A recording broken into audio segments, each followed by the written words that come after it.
Good afternoon, ladies and gentlemen. I'm going to apologize in advance if my puppies tend to invade the video a little bit. I'm going to try to make this a quick video on my use of the GLOCK in my previous video that I did and put it through some rigorous work. I just want to give you my thoughts on it, my impressions on it, and so let me turn the camera around and we'll get to it. Okay, so this isn't going to be a review of the GLOCK knife. It's just going to be kind of like an overview, some of my impressions while using the knife, and what I recommend the knife. The origins of this knife are from Austria, made for the Austrian military to use as a defense weapon and an all-around survival knife. It honestly, when I got it, I'm like, yeah, it's really not my kind of knife. It's not the style of knife for me. I'm a bushcraft knife, kind of person. So, but when I got it and I took it out and I looked at it and I was like, wow, it's a tough knife. I mean, I didn't really beat the crap out of it too much, but I used it for what it was intended for. It has an overall length of around 11 inches, a blade length of 6.5. It is a drop point. The blade is a spring steel that has a phosphate coating on the blade. And apparently they chose the spring steel because it yields a high impact resistance when used. And it does. I mean, you saw what I did with it when I was, digging up the fire pit and hitting rocks. I'm like, oh, I'm going to be scared to look at this later because, I'm going to have to probably regrind it. There wasn't a nick on it. The only thing that you could see on it was some of the phosphate had come off. But the blade, there is no chips, no nicks, no nothing. The handle and the sheath are made of the GLOCK polymer, the same that they use on the GLOCK handguns. But I really, the more I used it, the more I really, really fell in love with this knife and actually ordered one and got it. I got the black one. But this knife is used in many theaters of operation in Europe and Asia for the military. They issue them out like mad, sorry for the barking. And I can see why, because this knife really held up to everything I did. I had originally wanted to put in the video some throwing of the knife, and I did throw it. Well-balanced throwing knife as well. And then on the end cap here, this pops off, and there's two little holes here that you could use a nail or whatever you could find. Put a stick in there, use it as a spear.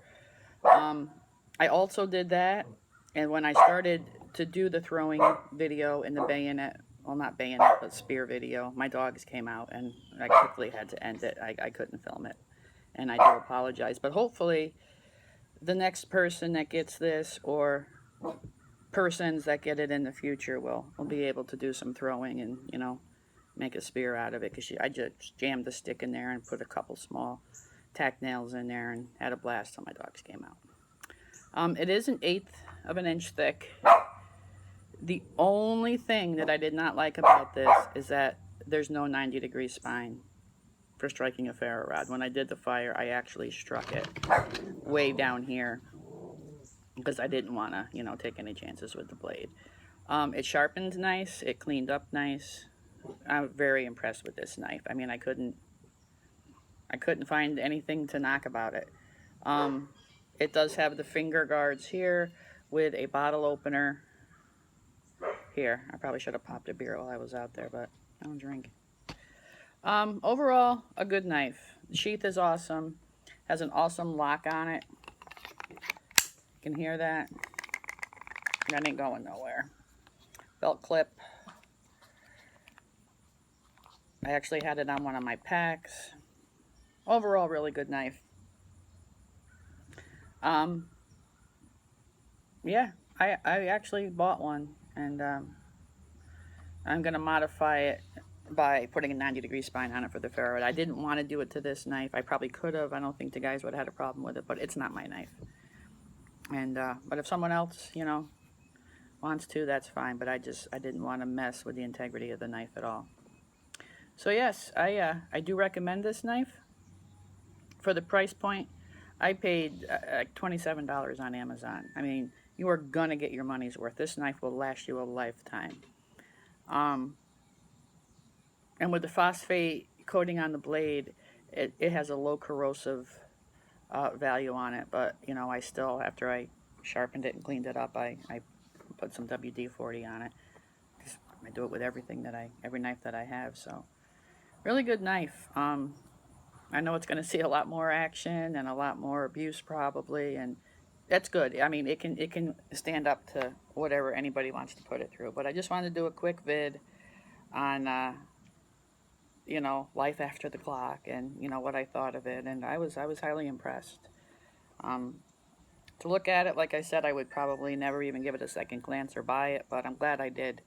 I mean, I did a lot with this knife, and it didn't let me down at all. I will say though that it is not like a good carving knife.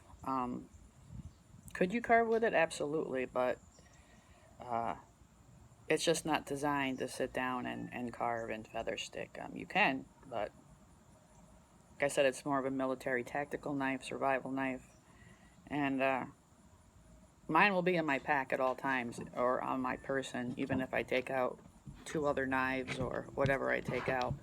I certainly wouldn't put, like a Mora through that kind of abuse, or any of my bushcraft knives, unless I absolutely positively had to survive and put the knife through what I put this through, because it's really a great knife. And even the U.S. Navy SEALs privately purchase these knives for their own carry and use them. So yeah, well, B.